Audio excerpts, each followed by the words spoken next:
मुंबई में इम्तियाज़ जलील ने दिखाई अपनी ताकत, लाखों लोगों का हुजूम सड़कों पर दिखा। यूपी में जाति की सियासत हो रही है तो लेकिन महाराष्ट्र में मजहब की सियासत को हवा देने की कोशिश की जा रही है।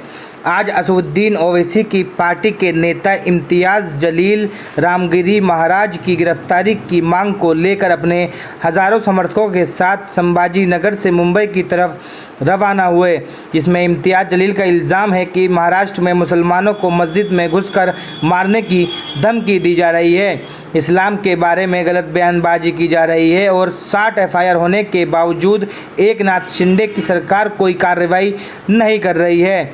हालांकि संत रामगिरी ने कहा कि इम्तियाज़ जलील की ये तिरंगा रैली अपनी सियासत चमकाने की कोशिश है।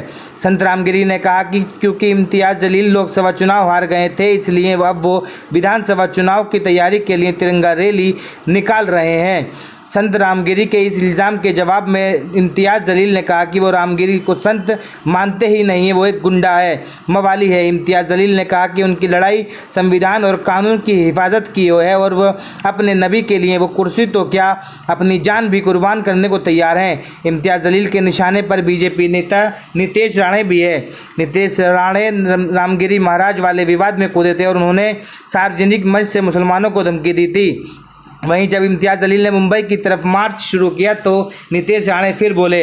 उन्होंने कहा कि आखिर तिरंगा रैली में सरतंत्र से जुदा के नारे क्यों लग रहे हैं, उनकी रैली में फिलिस्तीन का झंडा क्यों लहराया जा रहा है। नीतीश राणे ने कहा कि अगर कोई हिंदुओं को धमकाएगा तो जवाब भी मिलेगा, इसलिए इम्तियाज़ जलील अब पहले खुद सुधरें फिर दूसरों पर उंगली उठाएं। लेकिन बीजेपी के वरिष्ठ और महाराष्ट्र सरकार के मंत्री गिरीश महाजन ने कहा कि राज्य में सबको विरोध प्रदर्शन का अधिकार है और अगर इम्तियाज़ जलील मुंबई आकर मुख्यमंत्री और डिप्टी मुख्यमंत्री को अपना ज्ञापन देना चाह रहे हैं तो वह उनका अधिकार है। तो आपको बता दें कि मुख्यमंत्री एकनाथ शिंदे की पार्टी ने एमआईएम को महाविकास आघाड़ी की टीम कहा है।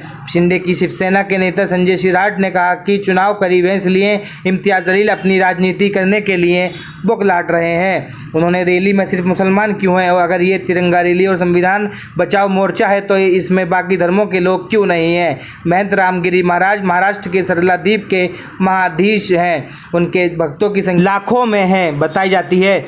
छत्रपति संभाजीनगर, नासिक, जालना, जलगांव क्षेत्र में महंत रामगिरी महाराज का काफ़ी प्रभाव माना जाता रहा है और माना जाता है कि सरला द्वीप का निर्माण गोदावरी नदी के बंटवारे से हुआ है। रामगिरी महाराज ने कहा था कि वो जो बयान मैंने दिया है वह किसी ग्रंथ के आधार पर दिया था, वह इतिहास है और इतिहास बदल नहीं सकता। सत्य को उजागर करना हमारा काम है। उन्होंने बांग्लादेश में हिंदुओं पर हो रहे जुल्म पर भी बात की थी।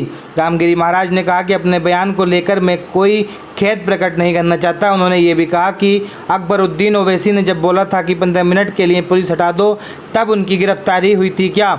इस देश में अपना मत व्यक्त करने की स्वतंत्रता है।